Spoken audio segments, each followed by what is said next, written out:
We're heading back to Universal Orlando in just a few days, and as we've been telling friends of our upcoming trip, they always say, "How do you afford to go so much? You guys must be rich." Well, I can tell you that we are definitely not rich. But over our many visits to the parks, I've learned how to keep our costs down while still having the best trip possible. In fact, our upcoming trip is only going to cost us $4,089 Canadian or $2,921 American total for both of us. And that's for 9 days, including flights, hotel, Universal tickets, Disney tickets, Epic Universe tickets, Busch Garden tickets, and SeaWorld tickets. How did we book such a cheap trip? Well, let me share some of my booking secrets with you. Before we get going, if you pick up some good tips from this video, I'd really appreciate it if you give this video a like. Every like helps the channel grow. First up, it's all about picking the right time of year to go. Though theme parks don't usually have quiet times like they used to, there are still times when the parks are slightly less busy and therefore less expensive as well. For our upcoming trip, we're going at the very end of May and beginning of June. We chose this time of year because a lot of schools aren't out yet, so the crowd shouldn't be too crazy just yet.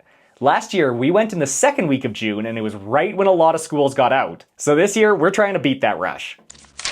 The other good times of year to go are mid-January to May, making sure to avoid long weekends, holidays, and of course, spring break. September, right after Labor Day. And November to early December, avoiding fall breaks from school. Mainly, if you can plan a trip when school is on, you're gonna be able to find some lower prices. We don't have kids, so that's easy for us, but if you do have kids, I'd recommend seeing if you'd be able to sneak away during the school year at some time. And by the way, this advice is based off theme park fun, not academic learning, so take some time to figure out what your priorities are and base your trip off of that. Planning a trip during these less busy times will mean lower prices on flights, hotel costs, and park ticket costs.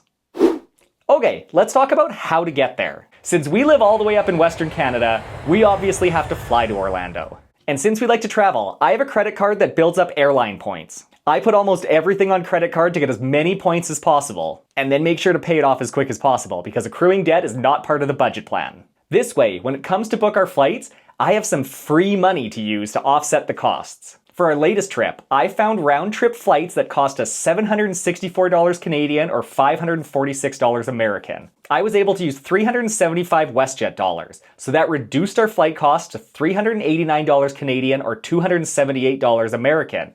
Not bad! Next, I booked our hotel. Now, since we are Universal Orlando annual pass holders, we spend most of our time at the Universal parks. So because of this, we like to stay on Universal property to use the free Universal transportation. Our two hotels of choice for this vacation were Cabana Bay Beach Resort and Aventura Hotel.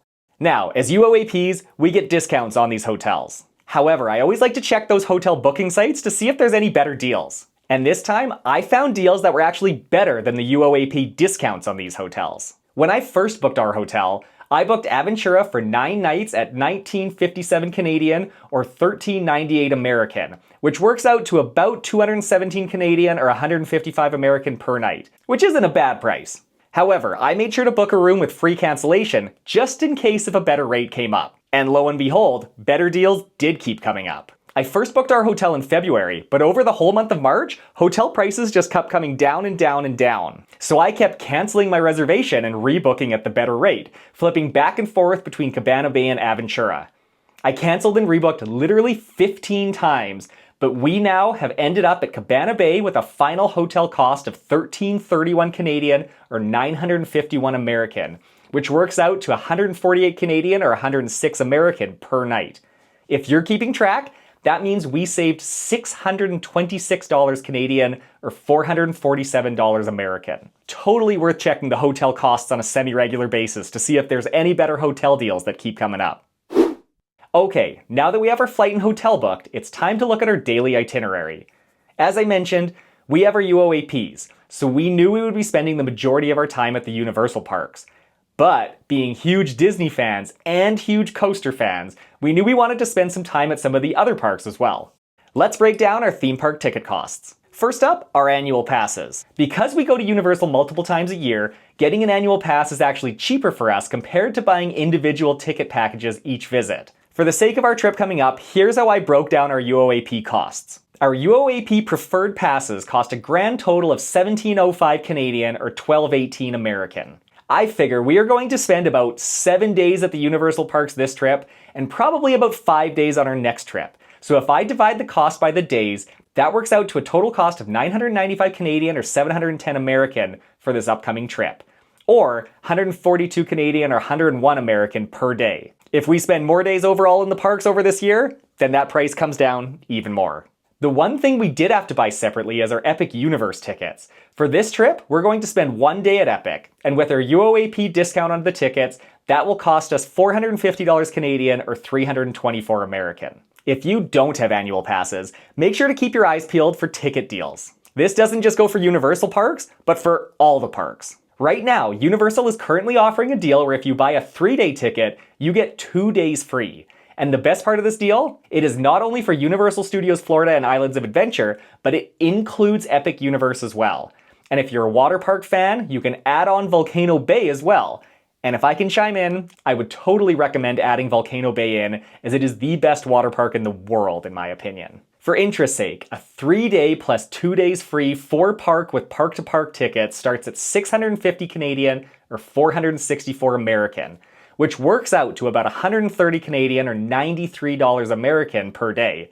That is a pretty great deal. But what if I told you you could get these tickets for even cheaper? I'll start off by saying I am in no way affiliated with either of these websites. This is not a paid endorsement. Actually, I'm a customer of them, have used them many times, and will continue to use them when we have to book tickets to theme parks. If you want to save extra money on your theme park tickets, check out websites like undercovertourist.com and unlockedmagic.com.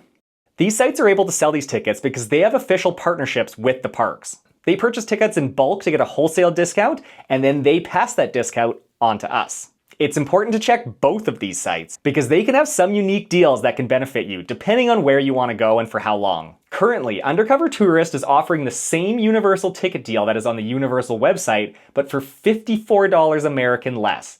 Even after taxes, the Undercover Tourist ticket is still $14 USD cheaper than before taxes from the Universal website. And over on Unlocked Magic, they have some unique deals for longer stays. If you're planning a longer trip, you can currently get a 7-day 4-park with park-to-park ticket for $888 Canadian or $634 American. Another great deal here. For these sites, it's important to note that Unlocked Magic only deals with Disney and Universal tickets, whereas Undercover Tourist deals with all the major theme parks. We used Undercover Tourist for all of our tickets for this trip, so let's break it down now. As I mentioned, we are also big Disney fans, and it is hard to fly all the way to Orlando and not stop at the Mouse House. Now, since we knew we'd be visiting Walt Disney World more during our next trip, we decided we just needed a little Disney taste this trip. So we chose to only get tickets for the After Hours event at Magic Kingdom one night. If you're unsure of what After Hours is, it's a specially ticket event where you get to visit the park, well, after hours. On the day we're going, Magic Kingdom technically closes at 10 p.m. But with our ticket, we get to be there from 10 p.m. until 1 a.m. And as a bonus with our ticket, we actually get to enter Magic Kingdom at 7 p.m. So we still get 6 hours in the Magic Kingdom. We got our Magic Kingdom After Hours ticket from Undercover Tourist for 568 Canadian or 406 American. On the Walt Disney World website, these tickets would have cost us 592 Canadian or 423 American. So we saved a couple bucks. Next, we knew we wanted to get our intense coaster fix as well, so that means a day at both Busch Gardens and SeaWorld Orlando. If you're a coaster enthusiast and you haven't been to either of these parks, I highly suggest you visit them on your next trip. And since both of these parks are not the spectacle that Universal and Walt Disney World are, you can usually find tickets for much cheaper than what you would find for those other parks. In fact, we were able to get a special ticket offer from Undercover Tourist, where we got a 2-park ticket that gives us access to both Busch Gardens and SeaWorld. SeaWorld and Busch Gardens are notorious for having very high prices on their food in the parks. I mean, they make Disney and Universal look cheap in terms of food. So for our upcoming trip, we booked 1 2-park ticket and then 1 2-park ticket plus all-day dining. This will give one of us free dining at both SeaWorld and Busch Gardens for the duration of our day. Our Busch Gardens and SeaWorld tickets cost us a grand total of 356 Canadian or 254 American, or 178 Canadian or 127 American per park for the 2 of us. So there you have it. There is the full cost breakdown of our upcoming trip. Let's do a little recap. First off, our flights were a grand total of 389 Canadian or 278 American. Next, our hotel stay at Cabana Bay ended up being a total of 1331 Canadian or 951 American. Our Universal tickets work out to about 995 Canadian or 710 American. Our Epic Universe tickets are a total of 450 Canadian or 324 American.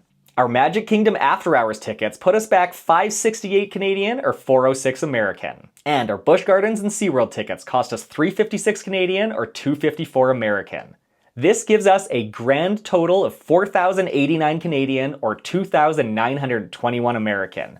This breaks down to about 2045 Canadian or 1461 American per person, or 227 Canadian or 162 American per person per day. Now, it is very important to note that these costs did not include our Ubers, our food, or our souvenirs, so you have to budget accordingly for those.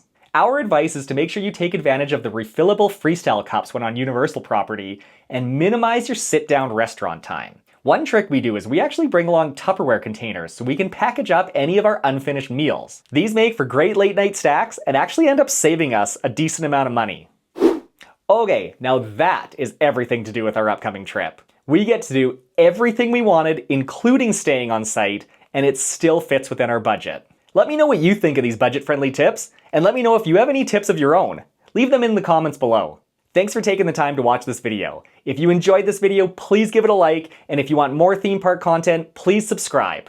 You can also follow me on Instagram at Canuck Park Hopper for more theme park fun, including tons of updates about this upcoming trip. Thanks again for watching, and I'll see you in the parks.